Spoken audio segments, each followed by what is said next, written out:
Adobe has just released the 13.0.2 update for Premiere Pro, which brings 2 important upgrades or additions to the software, as well as a plethora of bug fixes that I really couldn't find anything notable in. One of which being ProRes support. So I'm super stoked for this. We're going to check it out right after this. TubeBuddy is the best tool you can get to manage your YouTube channel. You can update videos in bulk, optimize your SEO, syndicate to social media, back up your metadata, and more, all with a simple browser extension. Head to EposVox.com/TubeBuddy to learn more and download it for free.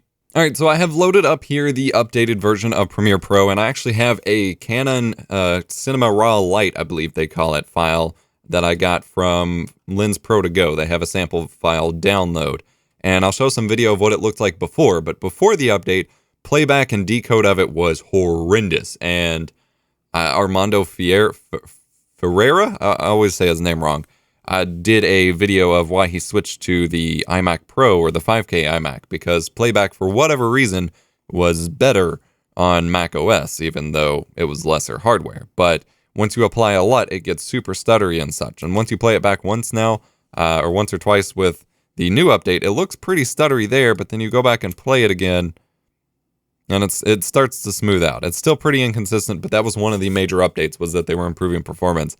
And this is with a full LUT applied and everything for 4096 by 2160, complete raw, not transcoded or anything. It's actually playing quite well once you play it like once or twice so that it caches it, I guess. So that is a pretty nice update. But the big update, the big update that most people are most excited for is that they have enabled ProRes Export support. Now, Premiere on Windows, this has been a very common myth for a very long time, but Premiere on Windows has always supported importing ProRes files, and so that's never been a problem, but you've never been able to export them. And in fact, until now, the only major NLE that I've known of that you could export ProRes from was Magix Vegas Pro 15. They updated it to support ProRes. Well, now, with Premiere Pro, you now can too, and you can use them as proxies and as timeline previews. You can do it everything. So my previous render timeline previews to GoPro Cineform and then export a GoPro Cineform file for a higher quality export, now I can do this with ProRes. So if I tell it to use ProRes timeline previews, then I can render all of these to ProRes and export it as a file copy to ProRes. So then if I go to export media, we can, under QuickTime here, we have Apple ProRes, and you have 422HQ, LT, Proxy, and normal 422, and then 4444 with alpha and normal 4444. That is really hard to say. But again, it is under the QuickTime option. It is not under anything else.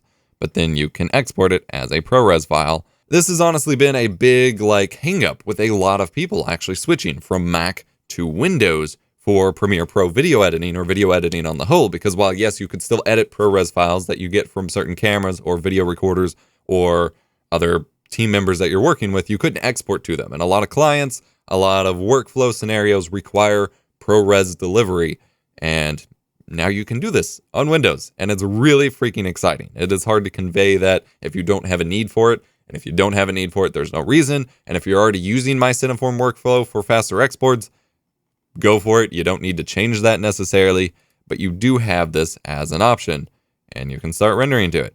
And honestly, the render times are probably going to be pretty quick, especially if you're using timeline previews, because it is a fairly fast to encode and decode codec. There are some other bug fixes listed here on Adobe's site with regards to performance. Oh, and as well as ProRes Export support, there's now support for importing the HEIF, I believe they're called, HEVC files from the iPhone 10 and 10s and 10R. But there's a lot of little bugs that honestly I didn't encounter in the normal 13.0.1 update.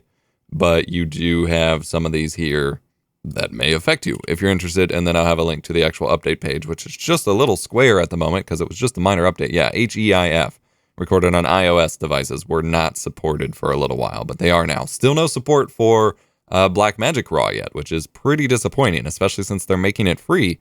But that's okay. And then ProRes HDR footage for Rec 2020 and HLG color info in ProRes containers is now available as import as well, which previously was not importable. This is certainly a small update, but a significant one, a very significant one for certain workflows with regards to the kind of work that some people do. So I'm pretty excited and just wanted to share this information. Like I said, this is something that holds up a lot of people from actually switching from Mac to PC or whatever because of not being able to export that.